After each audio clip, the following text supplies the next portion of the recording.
This is the Fight Fan with your host, Pete Hoffman, and we've had the return of Bellator, we've had UFC, we've had the Triller fights, but PFL is back.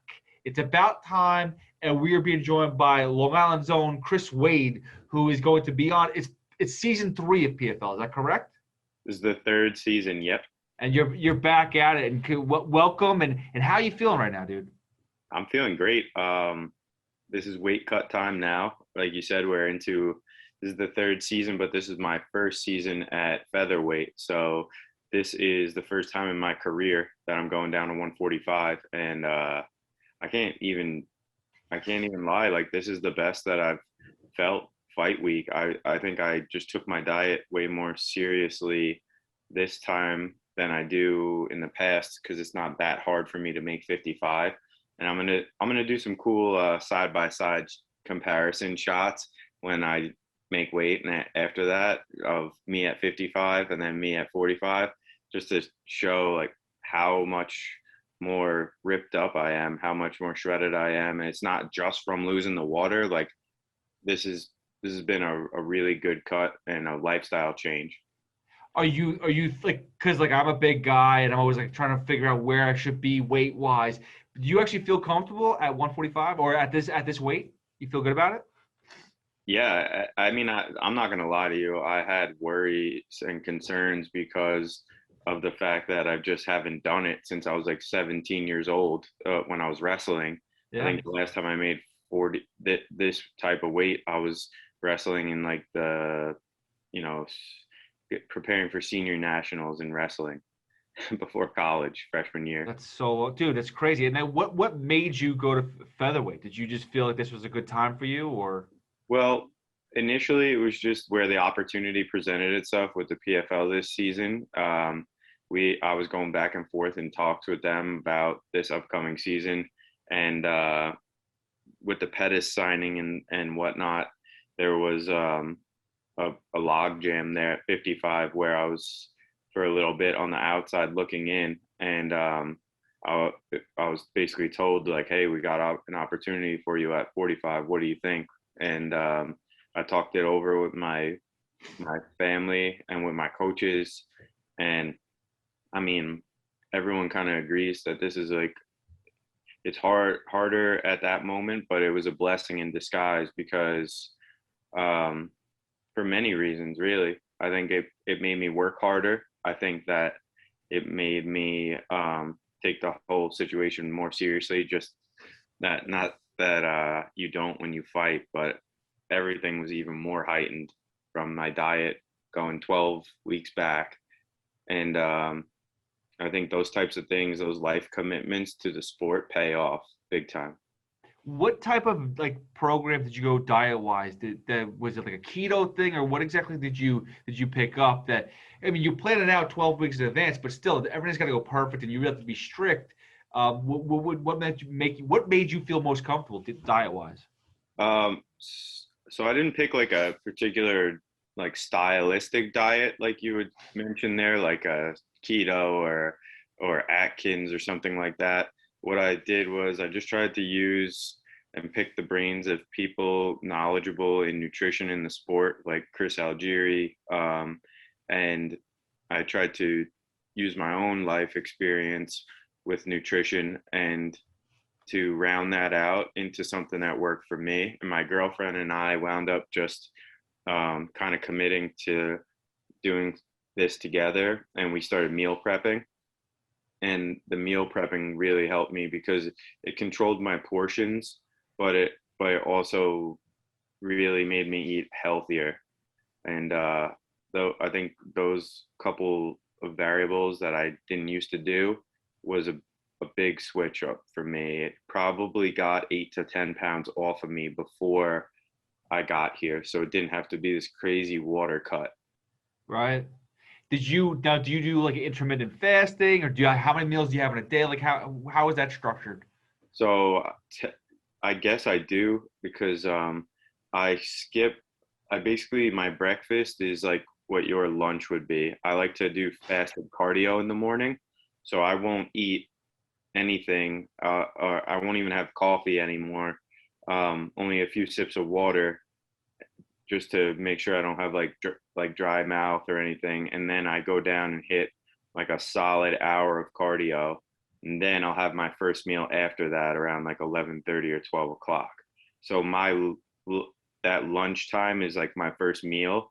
And I have dinner by like 8 o'clock. So I have a little fasting period there from like 8 at night to around noon. It's Dude, probably like a 12 to 15 hour fast. that's a lot of discipline, man. I don't. I've tried. Listen, it works. I do know it works. I know it might not look it right now, but I was during the pandemic. I was actually doing that, and I had like a very like small time frame that I ate, and I lost like 20, 30 pounds. Just for for me, I have a lot to lose. So, but it works. So it's crazy.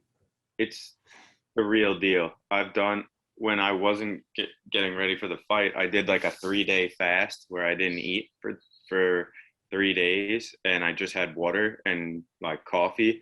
And I can tell anyone who's watching your show that it's all in your head. Like that grumble that you get in your stomach in the morning, and that bad feeling that you get, if you ride that out for 10 or 15 minutes and you just kind of ignore it and put it out of your mind, it will pass. It's not like thirst. Thirst doesn't pass. When you ask any fighter what they prefer, what they want when they're cutting weight, it's liquids. They want fluids. They don't care about food until they're already rehydrating. So the food part for your body is kind of it wants the calories, but it will say like, all right, forget it, not right now, and won't keep bothering you with like hunger pains. Those only come like for really short stints, but thirst, that's a challenge.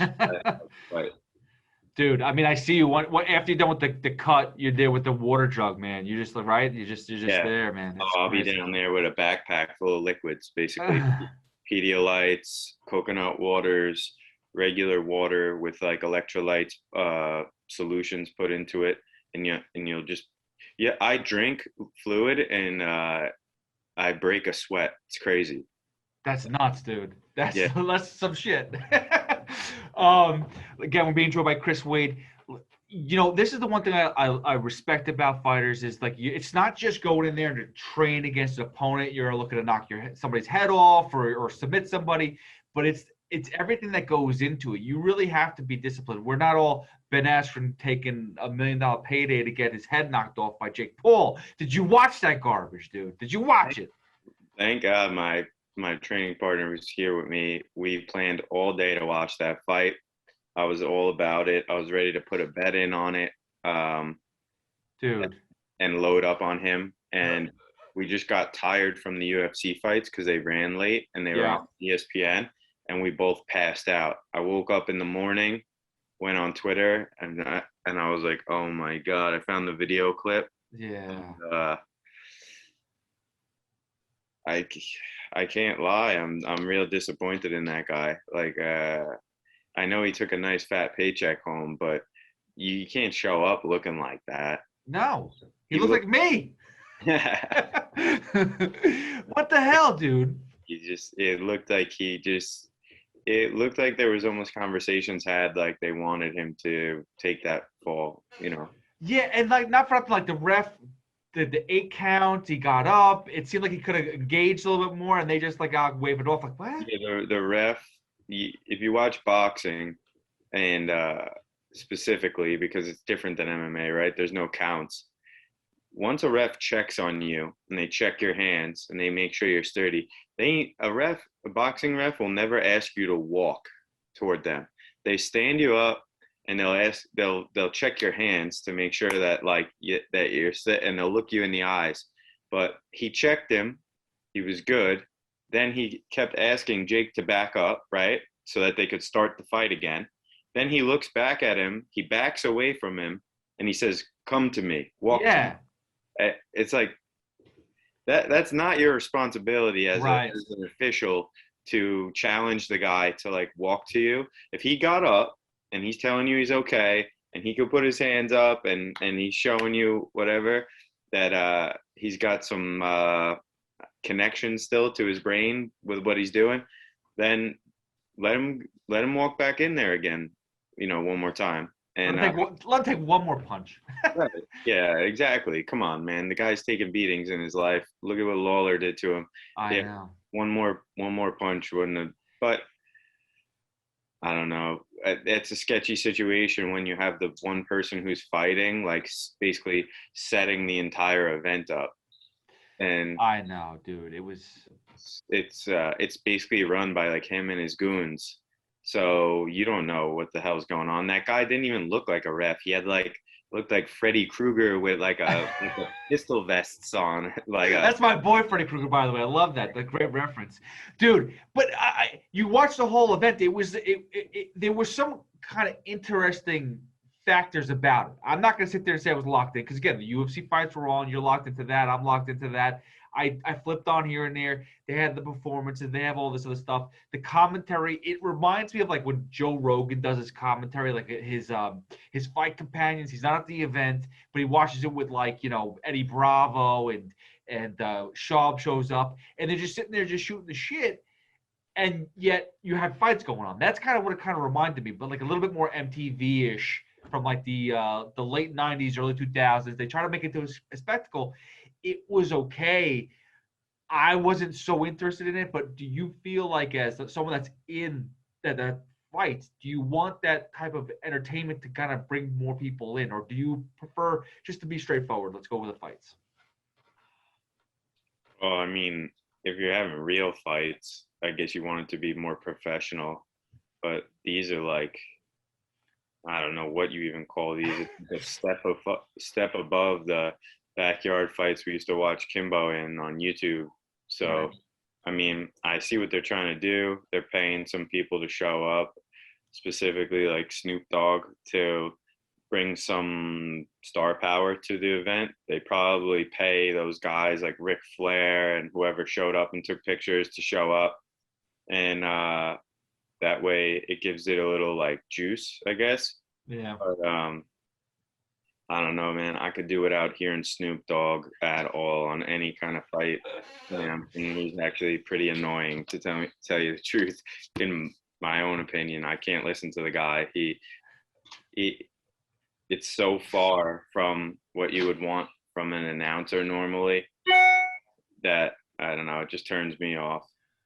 Who is the best announcer of the sport in MMA? Who is the go-to? For me, Yeah, John Anik. he's No good, right, dude? about it for me. Like it's not even a debate. Yeah, he is.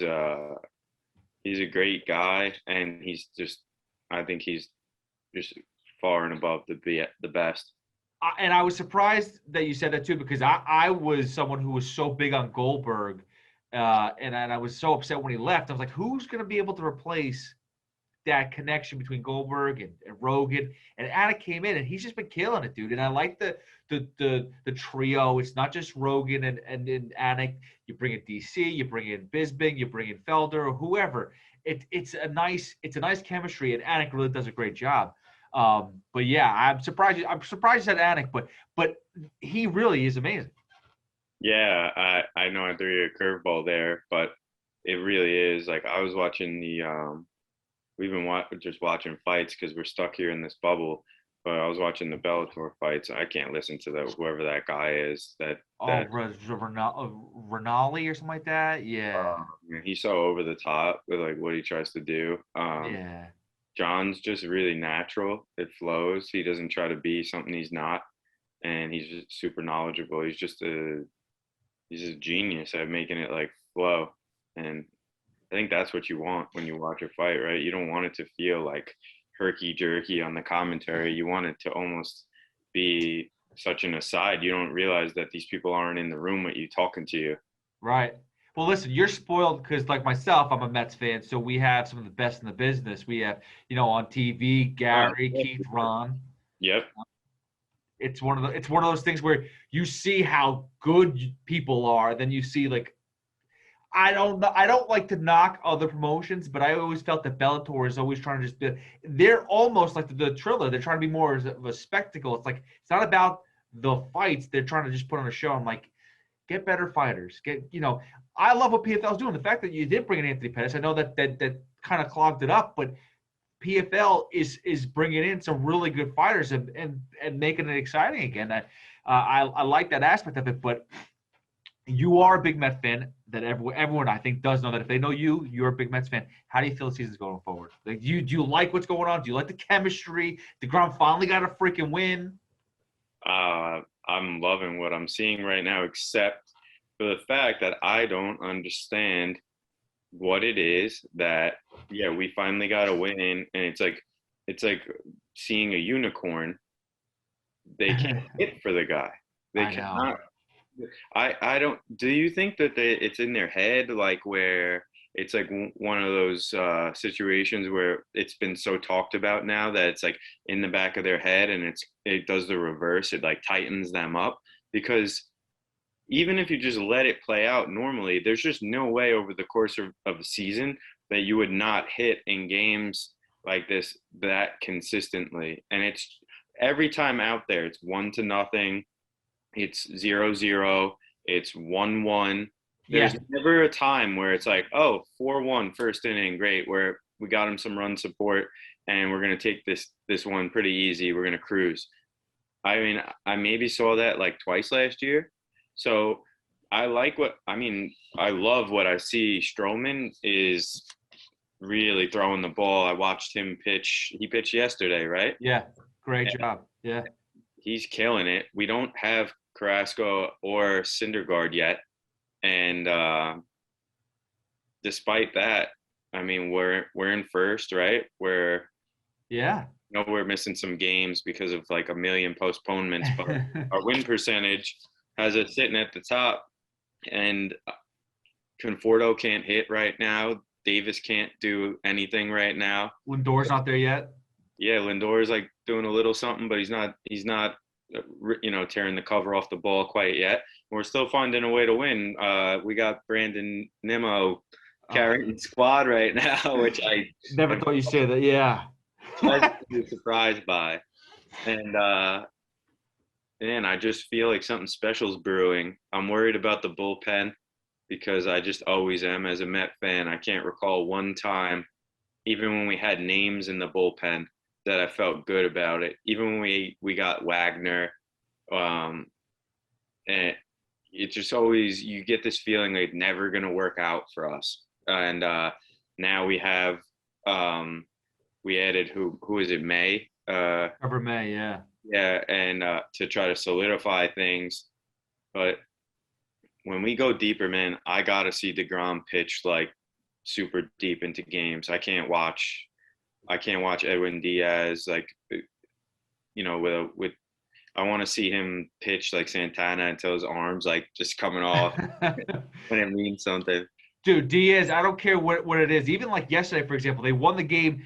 I forgot who hit it. I think McMahon hit the ball to the warning track, and you're in Colorado, so you expect that ball to travel, get out of there. And then I forgot who they caught stealing, but McCann had to make the play. Story stealing. Yeah, Story stealing. And you're like, I'll take it.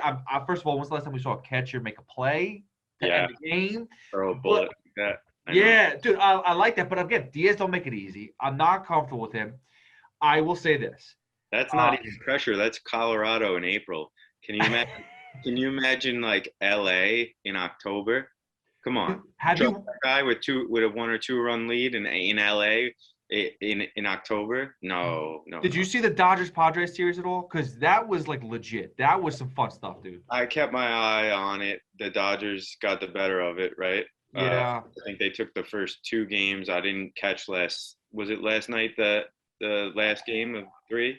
I think I don't remember who won yesterday, but I think won Friday in extras, and then I think they won again on Saturday, and I don't know who won, but those 2 teams can go. It's gonna be tough, dude. It's gonna be tough. I like the team. I like the chemistry. I am pissed about the DeGrom starts. I talked to our boy Jan Gomes, and I texted him because I went to the game. I went to that opening game, not the opening game, but the DeGrom game on that Saturday where they lost to Trevor Rogers, whatever his name is. I'm like, what is up with this? He catches the aces all the time, But I'm like, what is up with our ace getting on the mound? Like, is it just the team slacking? Like you said, He said that Rogers is really good. He's 22, 23. He's a good lefty. He's tough, he said.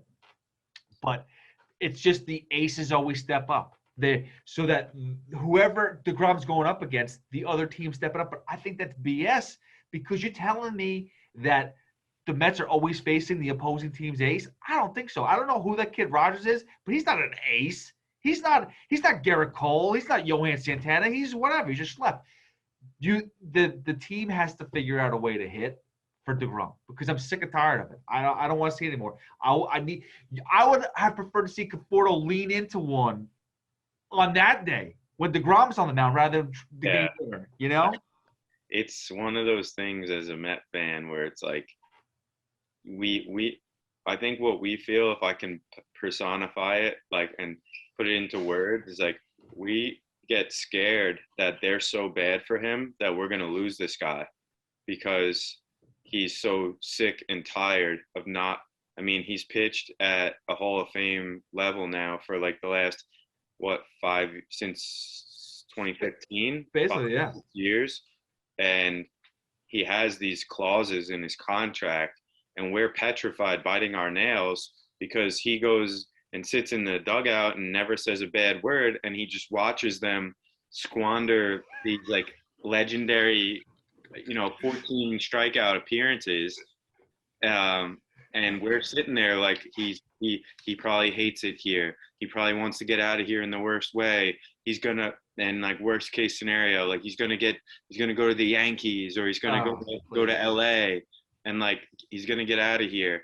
And not everybody's David Wright and wants to just settle in and take that type of abuse for years. Yeah.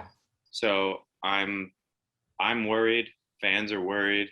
They just want to see him get some wins. He deserves it, and I hope they start to turn it around. This guy is he should be a 20-game winner every year. He's always out there, and he winds up somehow with 10 or 11 wins. Under 500 record sometimes. Yeah, how many no decisions? It's insane. It's. I've seen the numbers. It's stupid how they just perform terrible for him. It's funny though because that's exactly, you nailed it. It's the fan is concerned that we feel like he's going to get out of. He's going to want to get out of here, but he doesn't seem like that type of guy, which is crazy. So you and I got to chill. We just got to hope that they start winning some games for our sake. But I think he's just I think Steve Cohen will do right by him. If he's paying Lindor that money, I think he'll take care. They're supposedly in talks with DeGrom too. Not as big as talks as Lindor, but I think they are trying to secure him for a longer time to an extension because he's not even getting paid a lot. He deserves the entire bag. You know what I mean? So the guy has just been the most what's a term for that? He's the most politically correct guy for them. PC, yeah. Possibly find. He has every right to go in and just make a mess and destroy his team on a post-game interview, and he just takes it. Says he's just out there, one inning at a time, and blah blah blah.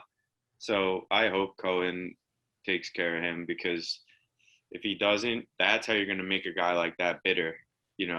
Watching guys like Lindor make that kind of money, and he's sitting there actually performing and not making much money.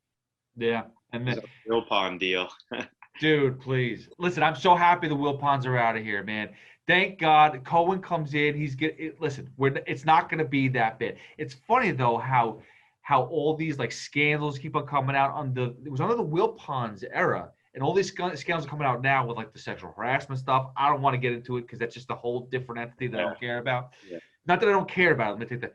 I just don't want to get into because it's topic that we talk about all the time on the radio station. Sometimes it's fatiguing, dude. But speaking of fatiguing, you're sitting here. You're a few days out. Anthony Dizzy. Is it Dizzy? D-I-Z-Y? I think so. Yeah. Yeah. Like Tell me how you game plan for somebody like this. What's your goal? What's your plan of action going into this fight? So the steps we take as fighters, or at least our camp in general, to game plan is we'll try to find every fight video that we have that we can reasonably attain for a foreign fighter. Sometimes that can be hard, believe it or not. You fight some of these Russian guys or these foreigners, and you type names in, and it's hard to pull up fights of where they've competed because the organizations aren't so like propped up. You know, it's not like UFC where you just go back and watch all the fights easily. Right. So we went and we watched pretty much every fight we could find on the guy from his latest. Then from there, what we do is we try to find the fights where he lost and see what he did wrong and, you know, what went poorly for him. And from that sampling size of fights, let's say we watched 6 fights, right? And we try to pick the more recent ones. That then we try to figure out what his go-to things are. What keeps coming up consistently that he likes to do, that he likes to go to. What's his bread and butter? And once you kind of are able to determine what his bread and butter is, that's how you can kind of make your rough game plan. A fight happens so quickly, game plans are tough to always stick by in the moment, but I know from watching him that he's some sort of wrestler in Europe and France. He wrestled probably at a high level in that country, and he is adamant that he wants to get a takedown, and he likes to just kind of control the position once he's in a takedown. He doesn't get crazy to push for a finish. He would rather keep you in a spot where he likes you than be in a rush to try to like finish up a fight. So I've been training the entire camp with friends of mine growing up in Suffolk County that I wrestled with, Long Island, and I have them just going at it, trying to take me down, try to push me to the cage. And they're bigger dudes. I want to make sure there's more size and more strength there so that when I do fight him this weekend, he feels small, he feels weaker, because I've been having a guy that weighs, 190, that was a multiple time New York State champion, attacking my leg, whereas this guy weighs exactly what I weigh, probably, 155, 160 fight night, and he's from France, not from one of the meccas of wrestling, which is in Long Island, and that you try to over prepare that way. So the funny thing is, that's your game plan. Like you're a wrestler, so he's kind of walking into your territory. Does that make you feel extra confident, extra comfortable? Yeah, very much so. It feels good when somebody's strength is what you specialize in if you want to. That's amazing. It's a really good feeling that you don't have to worry that you're just a striker, and if you miss on one punch, he's going to take you down and hold you there for the entire round. He doesn't know what he's in for once he tries to grab my leg, because he's never wrestled me in my life. So he doesn't know he doesn't really understand fully. I don't think what an American scramble in high level wrestling is. He's used to guys in Europe that he grabs their leg, runs them all the way to the cage as far as he needs to, and they do some bad technique trying to rip him off their leg, and he sits them right on their ass. And that's just not how it goes when you compete against a high level grappler like I am in America. There's a lot more that you have to think about. I can see him really trying to overexert and use strength to finish takedowns against me, because he's just simply not going to have. When you wrestle, you put chains together. You try to get the next move in your head for how they react. And when you can beat a guy on a chain, that's when you can score that takedown. He doesn't wrestle like that. He just wrestles I'm going to grab your leg in the middle. I'm going to drive my legs and push you to the cage. And then I'm going to try to grab your lower back and pull you down.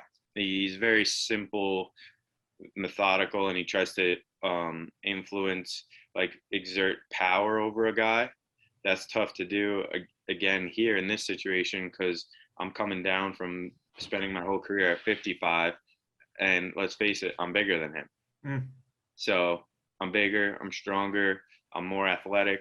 I am just as accomplished in wrestling and in grappling, and I'm a way more dynamic striker. So that the recipe right there for me is it's all there to put him away. When you watched the Stipe Miocic Francis Ngannou fight and you saw the takedown attempt by Stipe and Francis stop it and block it, and it was just, I don't think a lot of people expected that to happen. If you're Stipe's shoes, what do you do from there? Like, how? First of all, how does that change? Because that's not part of your game plan. You expect to take him down, you can't take him down, and now how that changes. How are you able to adjust on the fly? Well, he was in a unique scenario because that guy hits like a truck where like any jab or anything can. I think it was a jab that rocked him off of a miss. Yeah. He missed a right hand and followed up with a straight jab and rocked Stipe. But I would have said, he should have regathered himself and set those takedowns up. He didn't set them up. He shot like a heavyweight. He shot with his head down and he just like reached for his legs. And Francis probably spent the whole camp game planning for that. So you can't take cracks at an athlete of that caliber and level that are that unset up and expect them to be successful. They're just not going to be. He should have been timing things like get Francis to bum rush you with those strikes, slip one, then step in and drive your shot. You never want to and that's where I think my opponent, we are going to be able to take advantage of some things. You don't want to like chase people for the takedown, because when someone's backing up and you're trying to cover that ground, they're dangerous. They're dangerous with uppercuts, knees, kicks up the middle. But when they're coming at you and they're giving you their body weight and you can make something miss, then you can blow them up with a takedown. And I don't think you really saw Stipe in that fight try to do that. You saw him diving underneath Francis a couple times trying to shoot. And when you weigh that much, you can't be successful like that. No, it did not work in his favor. And then I just felt like that was the beginning of the end after that. Chris Wade joining us, wrapping it up in a few minutes. Anything you want to promote, obviously, besides the fight on Friday? Yeah, we're fighting Friday. ESPN Plus. It's going to be, I'm probably going to be like the second or third bout. I think the main card is already set with like Schultz, Pettis, Palmer, and I forget who the other fight is, but so you'll be able to catch it on ESPN Plus. And then, I'd love to plug Long Island Strong, lislandstrong.com. That is our local apparel that I make with my partners. We've been doing that together for 5-6 years now. We support local businesses on the island, local charities, and local athletes. We are just all about anything that is local. So we're based out of Sayville, New York, and we do a lot of good things to try to help people on the island. So check us out Awesome. for sure. Awesome, Chris. Well, good luck on Friday. Looking forward to it. And definitely come back on, and we'll do this again. And let's go Mets, right? Yeah, man. Let's talk Mets all season. I could do it all day. Awesome. Chris, I appreciate it, man. Be safe. Good luck. All right. Thank you, Pete.